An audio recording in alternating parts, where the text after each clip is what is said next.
So guys, for the first step, if you have Google Chrome on your desktop, you want to right click on it and then click on open file location. If you do not have Google Chrome on your desktop, then you want to head over to search and then type in Google Chrome. You want to right click on it and then click on open file location, which will then bring you to here.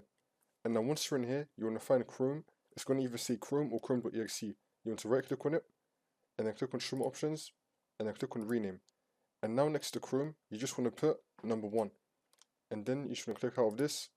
And now it should be called Chrome 1, or it might say for you Chrome1.exe. No matter which one it says is fine. And now once you've done that, you want to delete Google Chrome that's on your desktop if it's already on your desktop. You just want to delete this. And now you want to head back into the folder where you have the Chrome 1. You want to right click on it. And then you want to click on show more options. And then you want to click on create shortcut. And then click on yes.